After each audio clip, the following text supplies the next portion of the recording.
Isn't it about time for somebody's favorite radio program? The question isn't what are we going to do, the question is what aren't we going to do. Sorry, we were a little busy with the whole life and death combat thing, and then you attacked Pops. Pops. Whatever it is we look forward to and whoever it is we're chasing, to that I say amen. Keep the thing going. Pick a name. Go on the air. Talk hard. To that I say all right, all right, all right.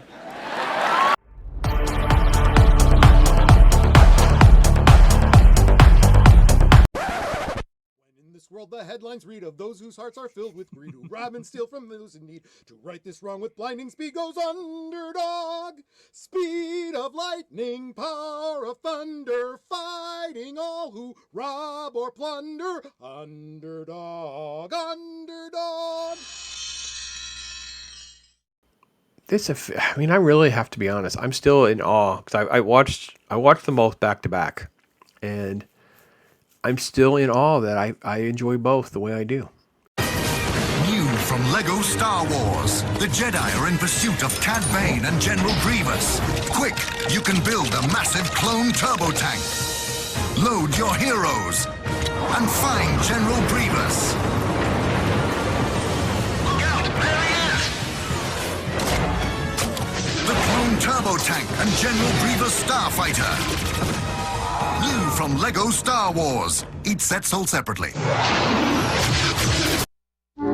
At the edge of the universe, 400 men and women are probing the immeasurable blackness of space. Their leaders are an Earthman with no fear and a stranger with no heart.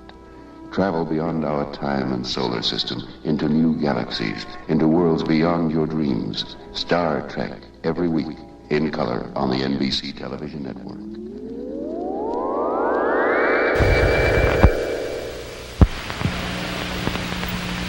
Enter the world of illusion. This will be my greatest show ever. Where every secret, I think we're being led around by our noses. every deception, We're dealing with powerful forces at work here. isn't what it seems. Mulder, his head was cut off. You look familiar to you, Scully? The X-Files. Plot thickens. All new Sunday at 9, 8 Central on Fox. Ladies and gentlemen, it's that time you've been working all week long for. The time we officially... Let's hear some car horns out there going with the whistle. Everybody ready? All right. It's Friday, Friday, Friday, Friday, Friday, Friday, Friday, Friday, Friday, Friday,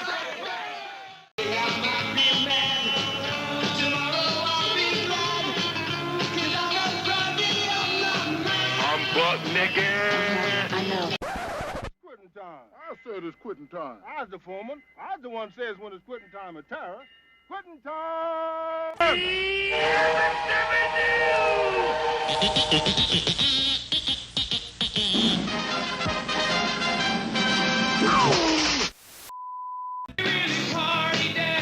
You are a wonderful person.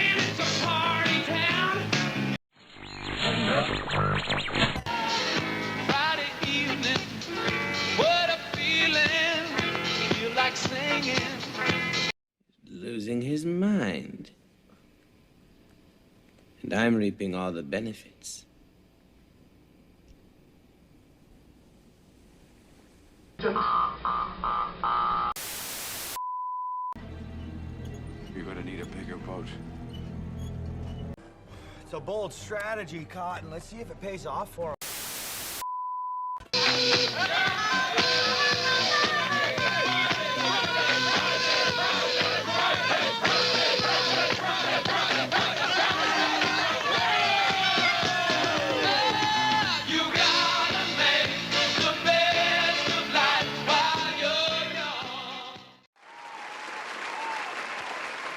All right, folks. Well, I hope you're having a great week and you get to close out with me here on a Friday. It's going to be so much fun to talk about some great movies. And with the house is a man that always has been following me up on Tuesday nights after Talk Hard at 8 o'clock over on his channel. Jacob Ironside has been doing some great work. And, of course, he has many other shows. He's on other shows, things like that. Jacob, it's great to have you back with me, my friend. How you been?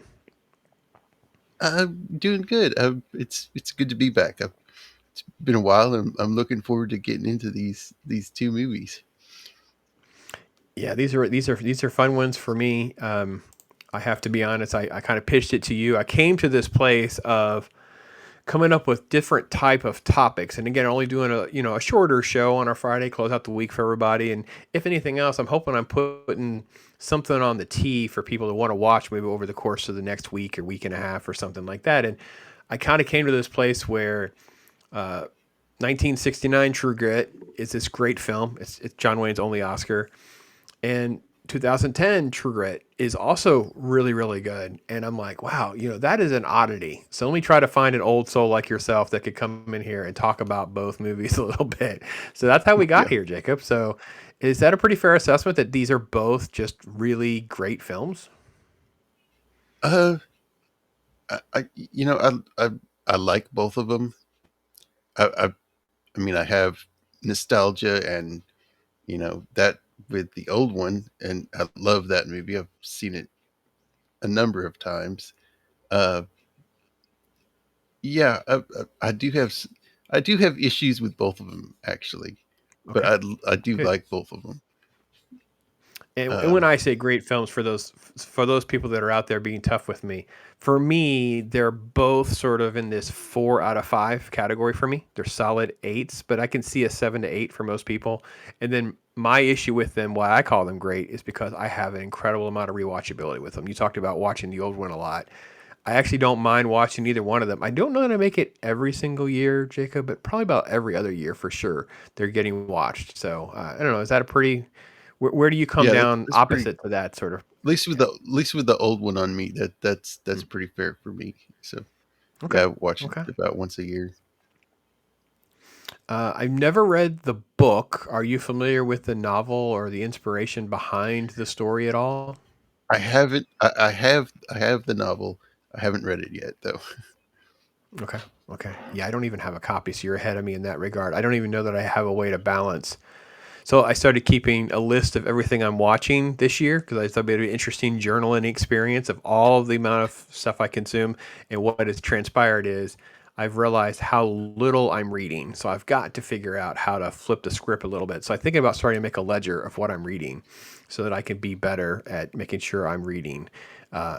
This would be something I would like to read at some point, but I have never have. But I will say that both films, from what I understand, have positive and negatives towards the original source material and for their time, right? So when we talk about True Grit 69, there's certain things they're going to do for a 1969 audience that in 2010 they were like, oh yeah, this is. I don't want to say that they weren't leaning into rated R per se, but they were at least willing to move further away from sort of the standard 1969. So with that said, what are some of your favorite elements of the 1969 film that kind of hold up the best for you? I love Robert Duvall's depiction of Lucky Ned Pepper. I mean, he's good. He's good in everything. But yeah, that I really like, and I like the back and forth between him and Rooster. The whole standoff. I love that part. That's the best part. That's good stuff. It is. I say that I think that I have to give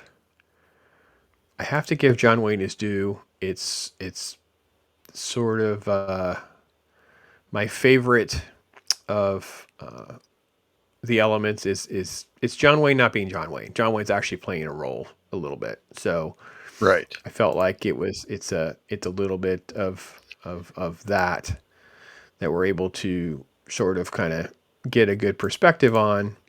And he has a lot of emotional swing in this role. So I thought he did a really good job in that regard compared to. I mean, you think of John Wayne's typical role. He's a good guy. He always plays a good guy. He's always morally upstanding, mostly. I think he plays a stagecoach. He plays a robber or something. but he's mostly morally right, good. In this, he's kind of on the edge there of being a drunk, and his people he goes after, he wind up getting shot, so kind of a, if you know what I mean there, he's kind of a can't think of the word. Well, he's definitely so I'll see if I don't put too many words in your mouth, but morally ambiguous. Yes, definitely. yes. He's wearing a black hat, right? That's not a coincidence, right? So he definitely is wearing a black hat. So, some of his descriptions of some of his arrests or captures were basically shot in the back. You didn't announce your presence. You didn't make yourself. You know what I mean? So a lot of those key elements, I think for sure, are definitely a fair assessment. Let me click back over so I can try to find a shot of Duvall. I did like Duvall, and the funny thing about Duvall and Dennis Hopper is they almost are hard to recognize in some way. You know what I mean? Like it becomes, it's almost like jarring. Duvall at least does get sort of like a good meaty, like you said, a very good meaty presence for those scenes. Whereas, if you don't know Dennis Hopper, you kind of can miss that he's Moon, the young guy. Right. Yeah. It's one of those instances you think, is that who I think it is? Is that? Right. And then you look it up. It's like, it's him. Yep. Because he's a kid in this. In the Indeed. Old one. Yeah, he's very, very young in this. Very good. Dennis Hopper's fantastic. Did you not like Barry Pepper's version in the 2010? Oh no, I liked his version. I was watching it last night and thinking, he took. I mean, he basically did the same lines that Robert Duvall did, but he made it his own.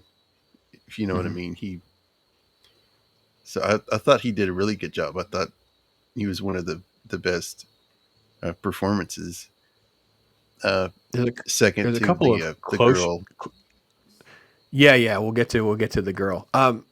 The close-ups of his character I thought were really good too. You could really feel that. Yeah, he really raw, emoted. Gross. Yeah, really, really did. But yeah, let's back up and get to let's get to the ones. So, like you said, there's some definitely. I think with the Jeff Bridges version, it's more morally off-putting compared to John Wayne's because it's tempered for its time. Does that make sense? I don't know the source material, so I don't know how Cogburn was supposed to be in the novel, but I feel like the reason I would pick John Wayne over Jeff Bridges is not because I think Jeff Bridges does a bad job. I think it's because at the time, a 1969 Cogburn has that tamed just a little bit, whereas Jeff Bridges' version is almost like, am I rooting for this guy? Am I not? Like, I don't know how I feel. I mean, with John Wayne, there's only a couple instances where he's drunk. But in the new one, for a good portion of the movie, he's drunk. I mean, stinking drunk, riding his horse. Yeah. So you can definitely tell the difference in time period when they were made. And that's my least favorite part of the 2010 film is that, let's throw stuff in the air and that's my least favorite part of the movie. I thought that was overdone. Yeah. They went too long with that. Yep. Let me try to size this up a little bit here. Ignore anything about the article itself, folks, but you can Google stuff about, comparing True Grit 69 and 2010, but I thought we'd use it as a way to kind of guide us through the conversation. So Kim Darby plays Mattie in the original, and Hailee Steinfeld plays Mattie in the new one. Now, Kim Darby, who I had seen last year in one of the Star Trek episodes, recognized her from the Miri episode, which is the episode where they're all kids, but it's because the adults age too fast. Everyone's, So I remembered her immediately from True Grit. I will say I know there was some issues. I don't think it was John Wayne and maybe the director or producers who didn't like Kim Darby. She Right. has sort of a very odd, dry delivery of Mattie. And with Hailee Steinfeld's character, I felt like Hailee Steinfeld's character, her Mattie, felt more believable, if that makes sense. I don't know. I feel like I'm I being agree. unfair to Kim Darby. You do? Okay. I feel like I'm Well, that character's a kid in the movie, in the book. being unfair to Kim Darby, And but I do feel like Kim I Darby, believe if this was a real story, historical thing, yeah, Kim Darby's like was way older than the character's supposed to be, and I thought her kind of going back and forth from adult to kid didn't work. Okay. If you know what I mean, because she does act like but you can tell it's acting, an old person acting like a kid. Oh, that's a good point. I don't know that I watched it through that lens, but you're right. Cause she's 20, 21 or so, right? She already had a kid. She's an adult. Like, Right. so she's acting and pretending to be a kid. Whereas Hailee Steinfeld was 13 when she was cast. I don't know when she turns 14, but she was still very close to at least the book version of what Mattie was supposed to be. She really plays really hard though. She really plays older than she is. You believe her. Yeah, she does. Yeah. For the time period too. I mean, kids back then, they grew up fast. So you can imagine her going to school, her having better math than her mother does, and being that person that keeps the record of the money that's spent and stuff like that. Mm-hmm. The bookkeeping of the farm So and life you and can everything. It works because kids back then were expected to grow up faster than they are today. Mm-hmm. They had more responsibilities. Yeah, there are illusions in the movies. They don't go there, fortunately, because it would have seemed even more inappropriate by today's standards. But like, you could be I can marry you kind of thing, right? The stealing of the kiss and those kinds of things become a little bit of that. But I just feel like it is, I don't know. She just didn't seem right at time with the chemistry that she has with Glen Campbell's character and with John Wayne at time, but definitely Glen Campbell's character. Like it just didn't seem to be flowing as well, if you will. Right. The one thing I think was, go ahead. Yeah, go ahead. Go ahead. I was just going to try to find a picture. And you're fine. I was going to try to find a picture of her of this. Cause I think that I think for me, always think about, like you said, everyone ages differently that era, right? A 14-year-old girl would be ready to get married off and start, by the time she's in her late teens, she may have children. And this is one of the few times I thought, it's sort of like Little House on the Prairie meets like real life. It's believable. Right. Yeah. Like girl who's basically the matriarch of her family going out there for vengeance and putting men in her place at times, yet also nervous behind a gun and nervous in those scenarios. So it wasn't like girl boss type stuff we get today. It's actually pretty believable stuff. Yeah, it was. Yeah. Very good acting from her. Yeah. Her portrayal was the best in the new one of anybody, I thought. Isn't it kind of criminal? They kind of gave her like a best supporting actress nomination and not an actual best actress nomination. Yeah. Like I thought that was really kind of cheap. Anyway, I don't know. Felt like that was a slight. Yeah, it did. It did. At least I will say this about Glen Campbell. As La Boeuf, he was he was said something about I've never acted before, and after watching my performance on screen, I still haven't. I didn't do it.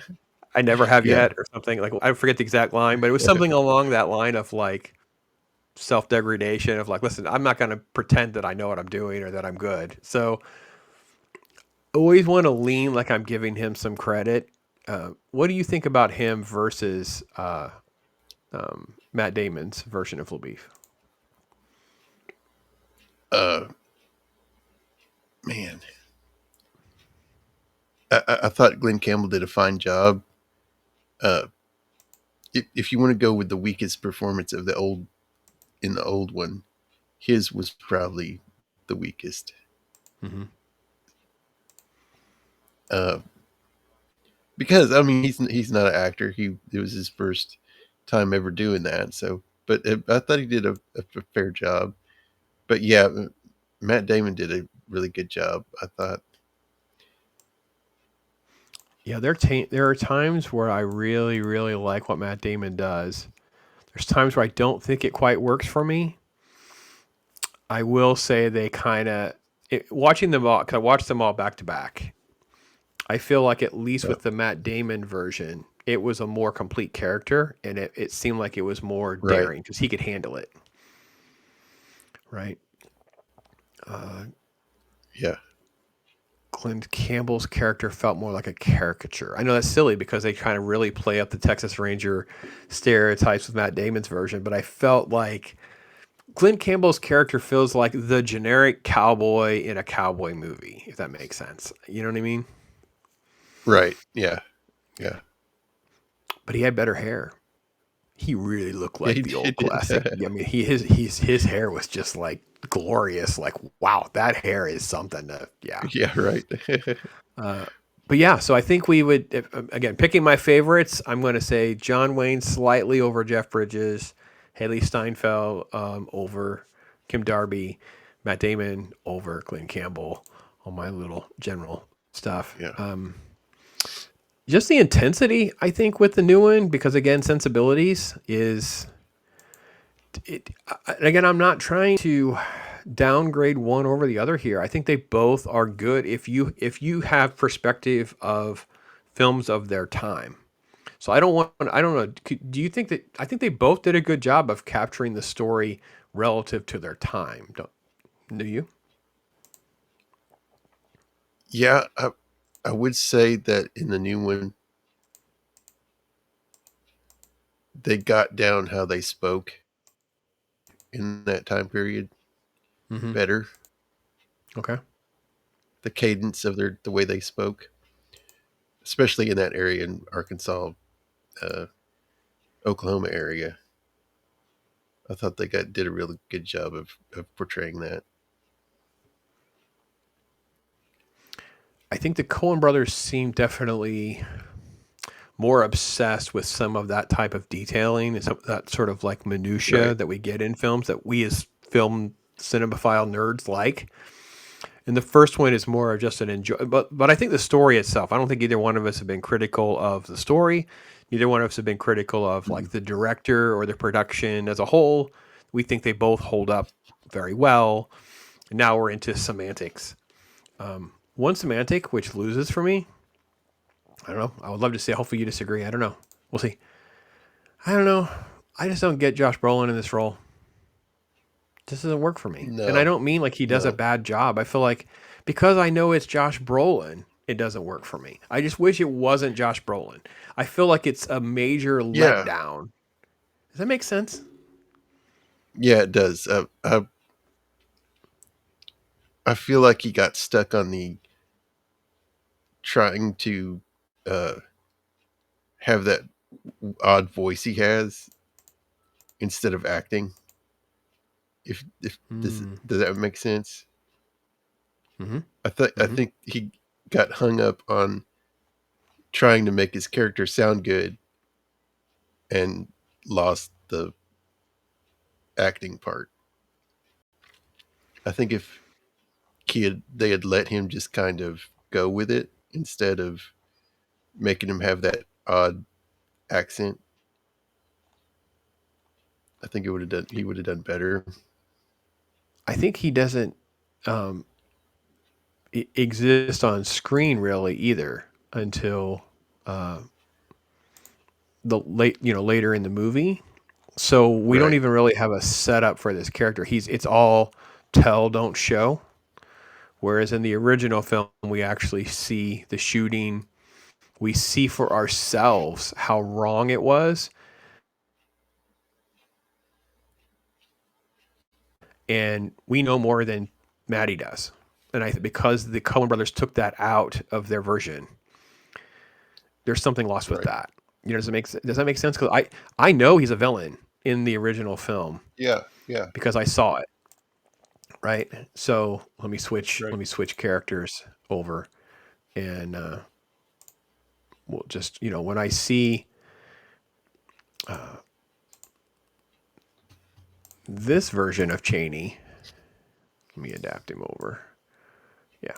When I see this version of Chaney, he's a villain because I saw him be a villain. I saw him, come out drunk, complaining, kill the dad. I get it. When Josh Brolin's character is the villain, it's because I've been told he's a villain, and then he's in this weird face-off, and then I know it's Josh Brolin. So I feel like I'm robbing. It's such a overcasting for an actor. It just didn't need to be. Yeah. So I'm going to maybe have a hot take, folks. I prefer this Chaney over the other Chaney for that reason. So not because of Josh Brolin. Just I think it's a better portrayal of the. Yeah. Jacob? He's really kind of the MacGuffin, though, right? Because he doesn't really matter. The story's not. I mean, he's just the reason that we're having this journey, but he's not. Yeah. So it's kind of, and we're also reducing Josh Brolin to a MacGuffin. So that is, again, my criticism is not about Josh Brolin, even though I do agree with your assessment. So you're saying that they would have done better if they'd gotten like a lesser known actor? I think it would have definitely been easier. Again, my brain, I'm overanalyzing because I still like it. It's just the fact that it's Josh Brolin who doesn't show up at all. Then he shows up. He's supposed to be a villain, but he doesn't really say or do anything. He just, Mattie, you're whatever. And then she shoots him. And then it's like, I'm going to kill you. You've done my wrong. I've never seen any context. It's always been talked about. In the original film, though, I see this guy be the drunkard, be abusive, be nasty, shoot the dad, run off. I just think everything about the Chaney is done better in the original, and poor Josh Brolin is just kind of swept up in all that. Just look at the facial expression on this actor here. Mm-hmm. Let me grab his, see if you can find his name. Let me see what's on the screen here. Jeff Corey, I think is his name. I mean, just that expression on his face, you can tell that guy's a bad guy. Mm-hmm. That's true. He definitely comes across as someone you feel there's no positive, and Josh Brolin, I feel like is just playing cowboy. So again, not trying to pile on Josh Brolin here, but it's definitely a mentally deficient cowboy. Mm-hmm. Yeah. All right. And then I know you paid some love, but I got to go back and give some more love. Because any chance I get it, we're going to have to clip this out. We're going to have to clip this out because we need to, the unappreciated actors that are out.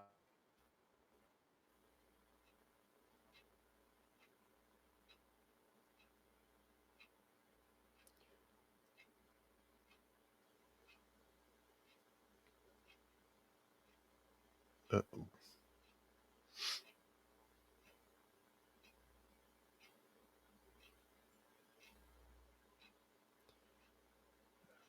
You cut out there, Pops.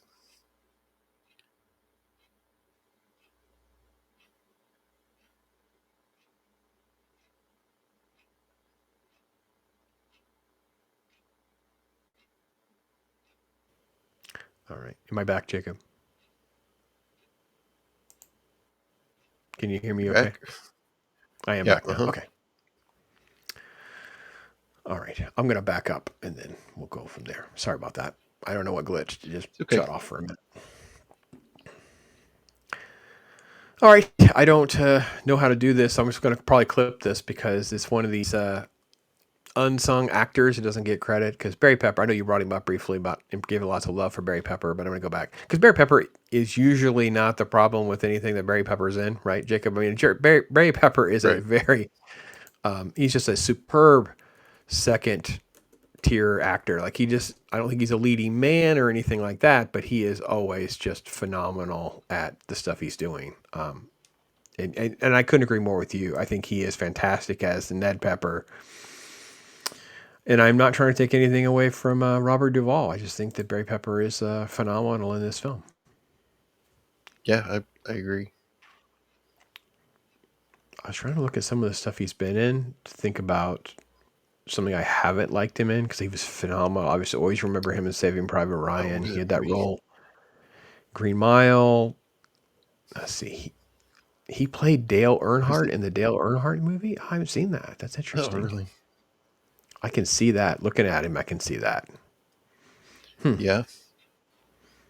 Totally get it. Battlefield Earth was one that was terrible.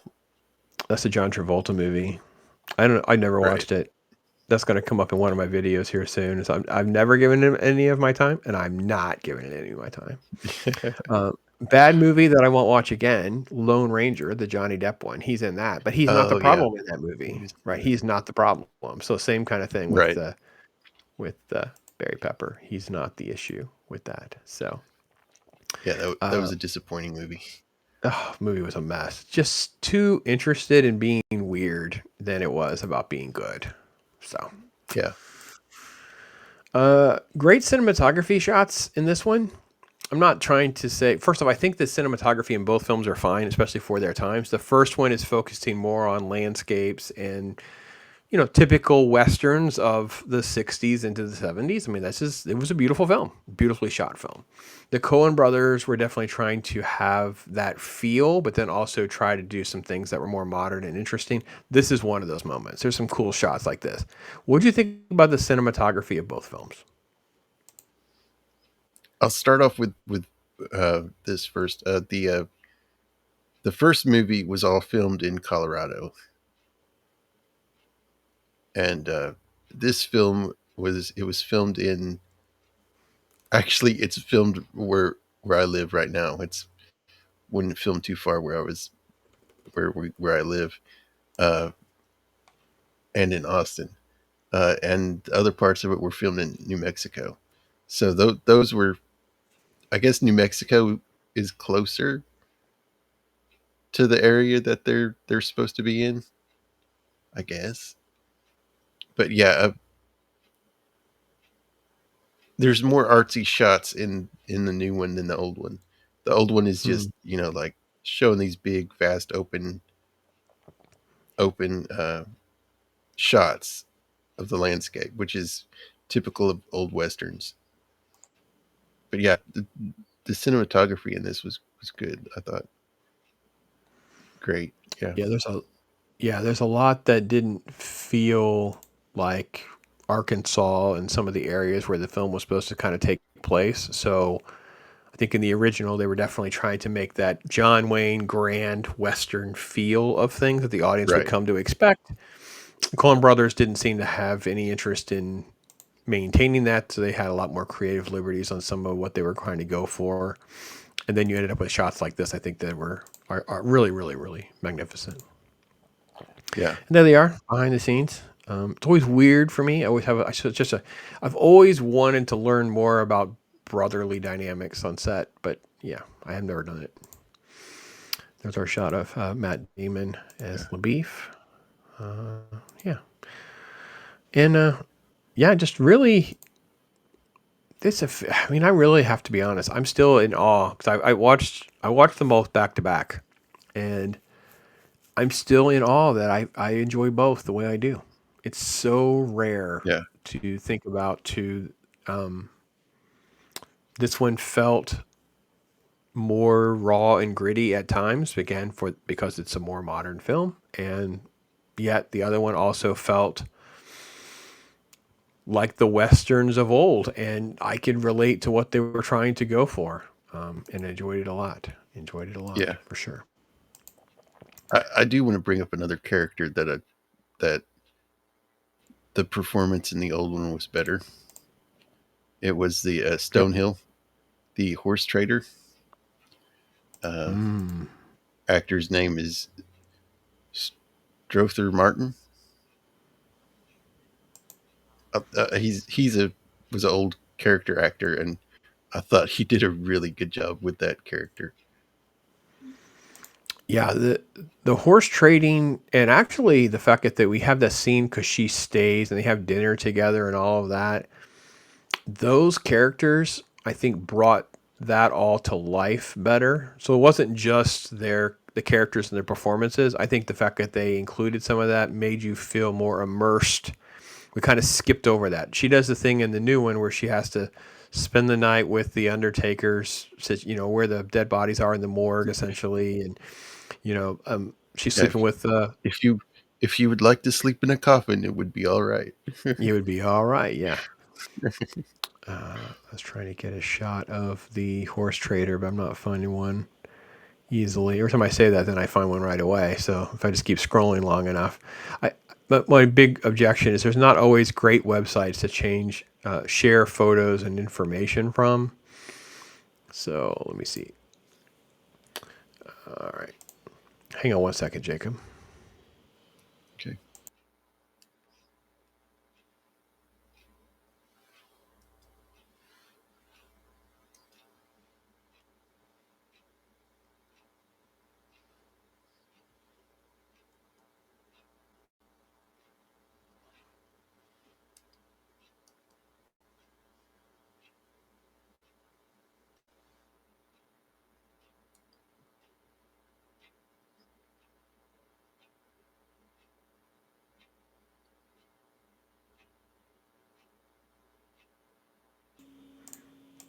Sorry, Jacob. Man, oh man, today is like a free-for-all, man. This has been a mess. Oh, that's right. That's the missus checking on us. All the shenanigans that are going on. Is this the right? Okay, let me make sure I show the photo. Let's see it down there. Yeah, there we go. So yeah, the horse trader guy, I think, and other elements were really, really bad. I really didn't care for the horse trading scene in the new one, actually, to be good that we brought it up, because I think that whole sequence, they made a lot of changes. And again, I wonder how much is source material issues, but you could feel where like the changes of the dialogue and stuff. And that's the only time we heard the lawyer, right? Because in the new one, the lawyer doesn't show up. You hear his voice because he writes her the letter. She doesn't already have it done. Right. And that's the J.K. Simmons, for those of you at home. J.K. Simmons making a little cameo, if you will. But the fact that we had those three elements in the old one and we lose them in the new one, I think is kind of a setback for the new one as well. I enjoy the old versions better. And it sets up the La Boeuf thing a little better as well. Like, is he flirting with her? What's going on with him? And then in the new one, Matt Damon just shows up in her room. I thought that was kind of like, I don't know, weird and creepy. Yeah. Without any context, right? There's no real context. It just happens. So, yeah. Yeah, I agree with that. That's very good assessments for sure. 100%. Yeah, I wonder if she was sick in the book. Yeah, let's talk about the ending to this movie for a little bit. So, ending of the original, snake bite, running on the horses, gets to a place, gets on the wagon, gets to there. We see her, survive it. And then there's a little ending with John Wayne. Happy ending. Very happy ending, right? With it all. John Wayne gets to jump over the fence, big, old fat guy, right? Cool. Happy ending, John Wayne movie. Right. New one, snake bite, run. I'm getting too old. I can't get you there. Gets her there. But she loses her arm, and then he just leaves before she wakes up. And then when we fast forward in time, the narrator, or the storyteller, not really narrator, the storyteller, is Mattie, elderly Mattie, and he's already dead, and not really a happy ending at all. Like, she never got married, and I want to say a Debbie Downer.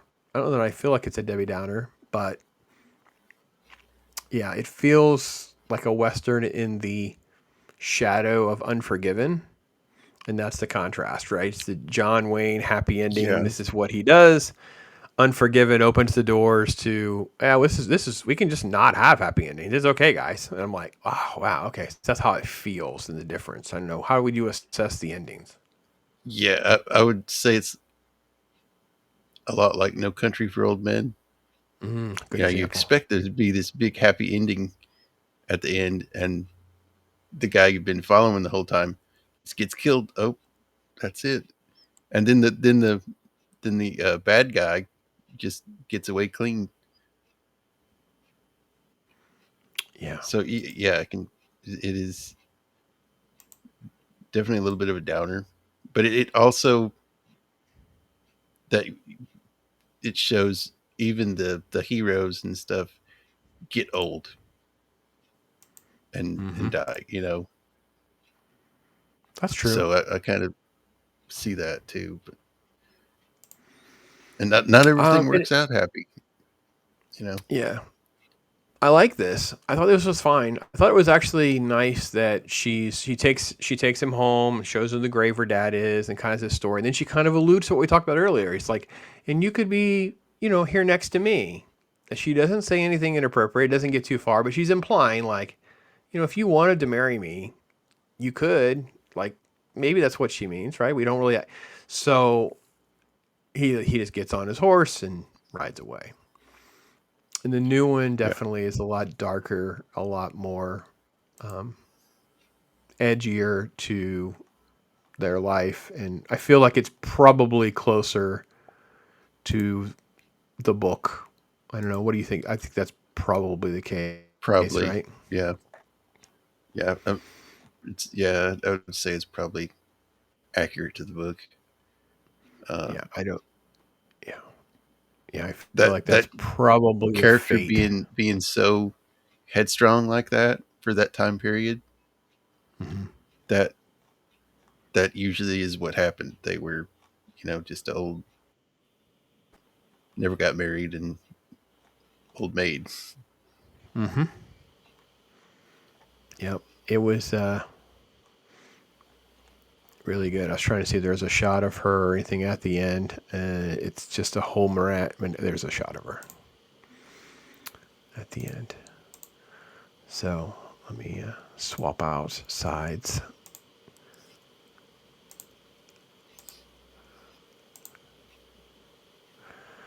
Yeah, she is the old maid, kind of a spinster riding in on the train. You realize it was like, oh, he'd been working with like, a touring cowboy show, and then she shows up 3 days late.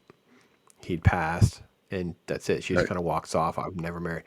And then she talks about moving his coffin, and people would gossip about it. I felt this was more believable. I felt this was more in line with what the book probably is, and probably would be more likely to have happened in real life if this story had existed in the real universe. So, yeah, I give the movie credit for that.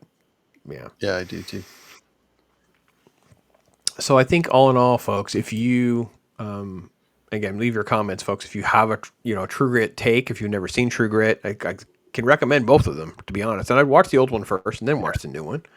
And I would love to see more people's take on it. I kind of wanted to go into, there was kind of some, I don't know if it was played for a comedic effect, but the hanging in the new one, you have the two guys, speaking their last before they get hung.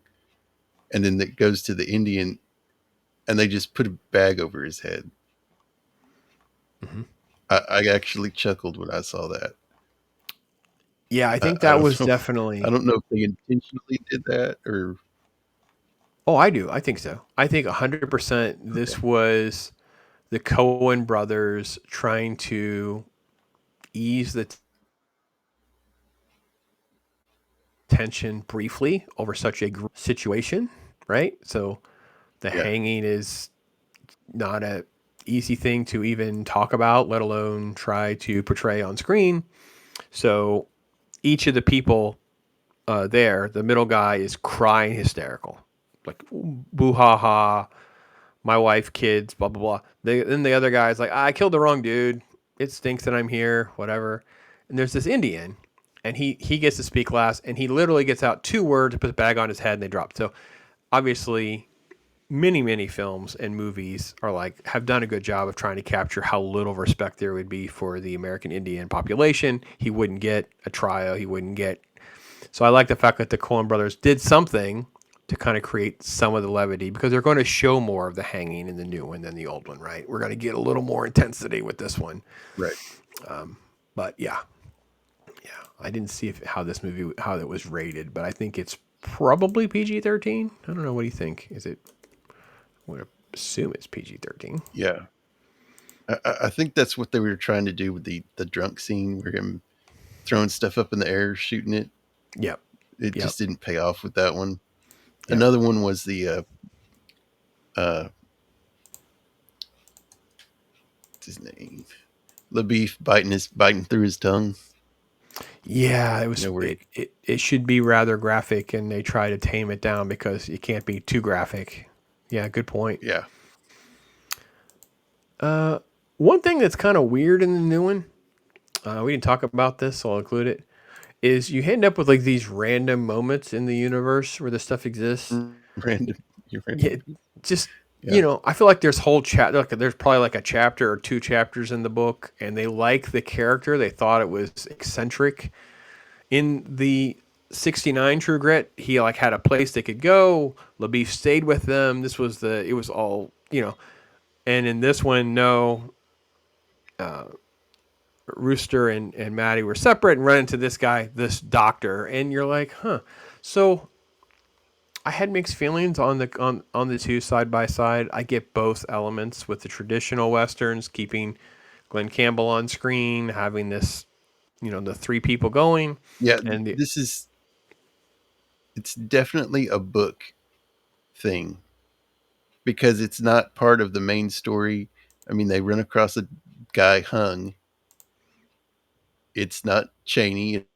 It's not anybody Rooster knows. Then the Indian guy takes the body, comes riding by and takes the body, and then trades with this guy for the body. It's just weird. The old one, the characters they add in it add to the story, like the trading post people that adds to the story. This kind of just didn't have any place in the main story. Yeah, it seems like it's a plucked, funny anecdote. It's plucked from the longer universe. And then the weird thing is they'll make a comment when they cut the body down and the Indian leaves with him. And it's a comment about like, you can trade a dead body for something. And I kept thinking to myself, I don't know that movies have dealt with the currency of a dead body, right? So that was interesting. And then they don't really do anything with it. The Indian has off camera traded with this guy because it cost me, what do you say, like 2 dental mirrors? And it's like, okay. That An was expectorant. Yeah, expectorant. And then y'all need a place to stay. I got my bear skin, blah, blah, blah. You can go over here. And that's it. This character's gone. There's no other reference to him or trading posts or anything else like that. So I agree. This was kind of just an oddity in the new film universe for sure. Yeah, for sure. Yeah. Beautiful cinematography. All the other actors were fine. I don't think that the characters got a lot to work with. Donald Gleason is Moon. I think Dennis Hopper's character got a lot more to work with. This is not as interested in showcasing a lot of these other characters in the same way beyond the main cast. So was the other guy. What's the other guy's name? There was Moon and Quincy, his buddy that was with him, Quincy. Mm-hmm. Which in the old one you'll recognize him too. He's been in a few things too, and he did pretty good. Yeah, that's true. I was looking up Quincy so I don't misspeak his name because I don't remember it off the top of my head. Jeremy Slate. Jeremy Slate. Yeah. Jeremy Slate. So, definitely was in True Grit, and he's a famous soap actor, if I remember correctly. I don't know what else. I know he was in Starman, the show. He had a cameo in that. I remember that very vividly because we were doing Starman stuff last year. And it's like, yeah, look at that guy. I just mainly know him from movies. Great. Because you'll see him every now and then in old movies. Another actor that was good in it was John Fiddler, the Lawyer Daggett, in the old one. Yeah. Yeah, the Lawyer Daggett was kind of a letdown. They didn't kind of play that up. I mean, I know you immediately hear what's his name's voice, and it's like, oh, okay, that's who that is. Yep. J.K. Simmons' voice, so you know who that is. It's kind of a trade-off. Really, it is kind of a trade-off in what the director is looking for. But I think a payoff in the new one could have worked. Because she could have...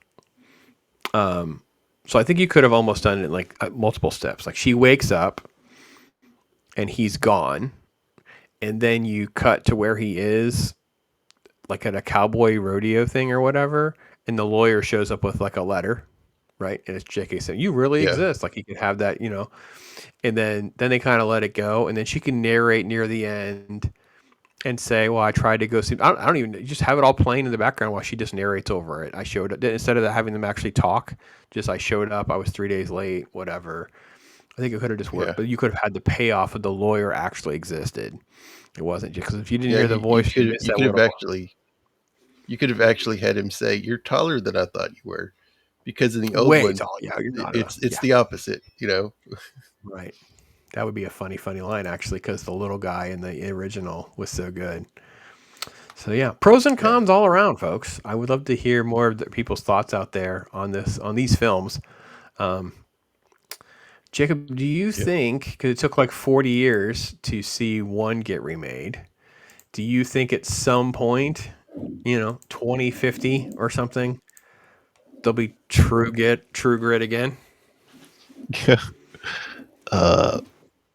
Yeah, I don't know. I don't know about that. Yeah. I would think there'd be so many things they could adapt, they would stop trying to go to the well. But these people are so simple-minded that it's like the Little House on the Prairie. There's been big upswing in people getting back into Little House on the Prairie. Hey, let's make a remake of that. I cringed when I heard that. No, that's not. And I know why. someone. That's not why. Yeah. And the irony is, I give credit to what Taylor Sheridan did with like 1883 and 1923, trying to capture the time and the journey. And I think there is a lot of stuff that people can garner from all that and learn from all that.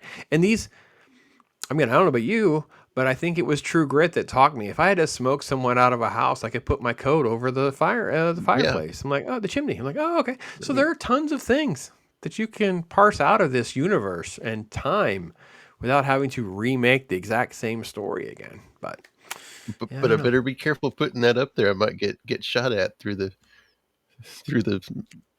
roof. Yeah, it's funny watching the original because there is a quick shot where she's standing way over on the edge. And I always thought to myself, she's either going to fall off or they're going to shoot her and she's going to fall. I mean, I was, the first time watching kind of experience. But you make a noise, they're going to shoot you. Shoot first. So. Yeah, I know. I came in a little. The original, it was La Boeuf that put that on top. Yeah, so. A little more strategic, probably a little more careful and cautious of trying to get it up there unnoticed and stuff. But there was nothing. I didn't think there was anything unrealistic about either one.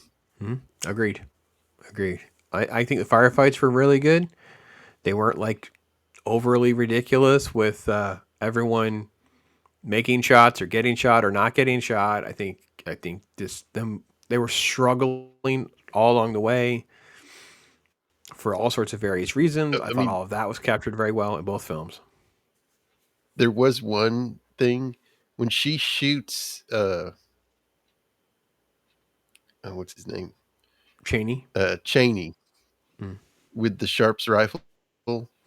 It blows him off the cliff. And then when La Boeuf shoots Lucky Ned Pepper off the horse, you don't see him move. and it's like, did I miss him? And then he finally falls off the horse. But he actually, that would be one thing that's, sorry about the owl. You're fine. I thought the delay with him not moving was because of the time of the distance, the 400 yards. I thought that's what that was from.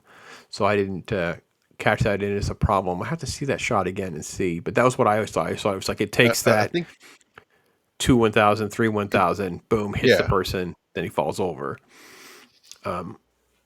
With the revolver at close range, he's on the very edge of the cliff, it throwing him backward. That one didn't bother me. And she was actually... This was one of the few times you feel like a movie did a good job of you explaining, this is not an easy gun to shoot. It's going to hurt you. Oh, no. Be careful what you're doing. Both films, I think, try to at least communicate that well. The only thing I would say to you about people who think that they could live in this time, because we talked about Westworld and Talk Hard and stuff like that, is these guns are so loud. It makes fun for Hollywood. In real life, it's deafening. It's shocking. It would not be fun to be shooting inside buildings. Like you would not be firing it near the side of your head. Oh well, you would have just such. Doing that. Oh, I've done that and not had ear protection on, and you have a ringing in your ear. Oh yeah. I cannot imagine inside buildings, especially with like the scene with the gang. There's like the quick attack, and then like he's literally from across the room. There would just be like a deafening in that little tiny hut from that. Yeah. Just one difference that in the original, she shoots the pistol, and it knocks her back. Right. So I would think that kind of pistol would kick less than the rifle, because the rifle is a closed breech, so it's sealed up in there, so it's going to kick. It's going to give you a pretty good kick. Yeah, I think. But the cap and ball one would have kicked a little less, I think. Oh, I don't know. That's a handgun, man. I mean that's a hand cannon. That thing, I still have a hard time that she could even aim and get it as close. But at least both do a good job of going. No, they clipped him on the side. She's actually, she's not going to be able to aim very well. You have to think of this too. It may be a pistol, but it's heavy. Correct. The heavier a gun is, the less kick you're going to have. The heavier a gun is, the less kick it's going to give. I wonder if you could have helped the situation by pointing out the problem that she would probably have a bruise on her shoulder with using the rifle. Like she would be hurt a little bit probably from that, not knowing what she's doing. But yeah. But like I said, folks, in the beginning, we're in the nitpicky area of the fun minutiae of these films, because actually they're pretty good films. So this is where the fun lies for us. Yeah. So I kind of showed my hand earlier. I don't mean anything malicious or anything about the nitpicking. It's just fun to get into these movies and nitpick stuff. It's fun. No, that's kind of what I meant by qualifying that too, because I feel like that's the case. I came in pretty hard about my score. I'm going to stick with I consider them both sort of like these 4 out of 5 kind of movies. And just kind of pick and choose what I like, which one over the other, as far as when I watch one versus the other. They both have solid watchability for me, so I don't have, so that's kind of why I'm kind of in this quandrum about them. And I don't know of other remakes that are good remakes that are on this caliber. So, I mean, there's been probably some decent ones along the way, but this one they're both really, really solid, for sure. Yeah, so. I would give the old one an 8 and the new one a 7.8 maybe. All right. Because there's still that nostalgia for me for the old one. Okay. One good one that I thought was good was the 3:10 to Yuma remake. Okay. I have to rewatch those again. It wasn't a carbon copy of the first one. I mean, it had the same story points in it, but it was enough difference to make it a different movie. than the first one. Okay. I think The Fly is a tricky one for me because the original Fly is sort of a special film in and of itself with Vincent Price, but the remake with Jeff Goldblum is so cutting edge and genius and just an incredible, shocking film. Yeah. I always have a hard time with The Thing because I think the original 1950s, The Thing from Another World, it's more of a sci-fi film to me than a horror film. So I have a hard time thinking of that one as a true remake, even though I intellectually know it actually is. It doesn't feel as much of a remake. I'm trying to think of others that come to mind. There's some that I haven't seen. Like I've never seen The Mummy. The 1999 Mummy. Yeah, that's actually a really good one to think about. Because I'm a Karloff guy too. I love the Karloff one. Yeah. Yeah, that's a tricky one.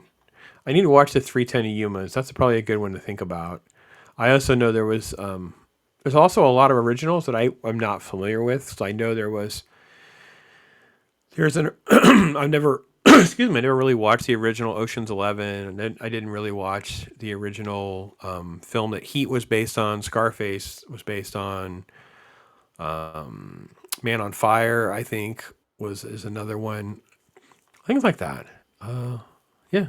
So fun I times, recently it was actually the New Year's I did the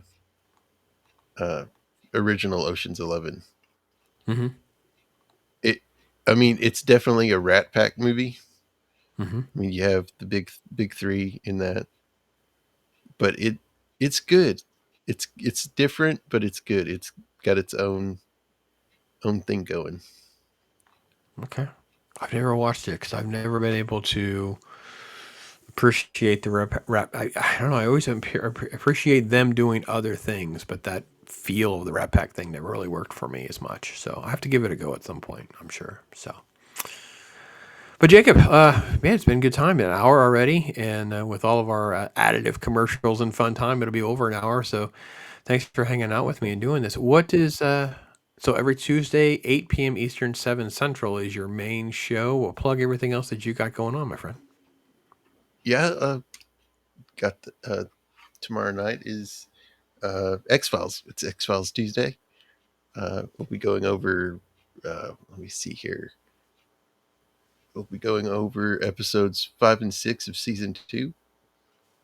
So, look forward to that. And then I will be on Roman of the Empire's show. It'll be a free range, just chewing the fat over there. It'll be a good time. Yeah, that's awesome stuff. I am working on merch for a merch store, so look forward to that coming out. So yeah, that's all I got. Awesome. Well, all of his links are in the description, folks. Make sure you check that out. Check out the other playlist for the other Popscasts every Friday. We're recording this in the early March, so if you're catching this in the middle of March, just understand those links will be there to kind of help guide you accordingly, so you can connect with everybody who's been here. So, but Jacob, it's been great. Thanks for being with me, folks out there. You guys be blessed. Talk hard, man. Enjoy True Grit. If you do, let us know what you guys think. And until next time, I am Pops. You know that charge you get when you and the Jedis are facing down the dark side? You're about to find out. You can discover the Lego Star Wars Episode 2 collection. Now you can master a different kind of force. 'Cause with Lego, when you make it, you feel it. The Lego Star Wars Attack of the Clones collection, each set sold separately. Look out! It's Jackie Chan! Oh no, Shadokan! I have to split! See you round! With Jackie Chan, the high-octane martial arts never stops! Shadokan can fly! What goes up must come down! Action-packed figures from Jackie Chan Adventures, each sold separately. New from Lego Star Wars, the Emperor senses Anakin is in trouble. You can build his shuttle, load the clone pilot, and blast off to find his Sith apprentice. You found him. Now you can help the Emperor transform Anakin Skywalker into Darth Vader. Palpatine shuttle with Sith transformation. New from Lego Star Wars.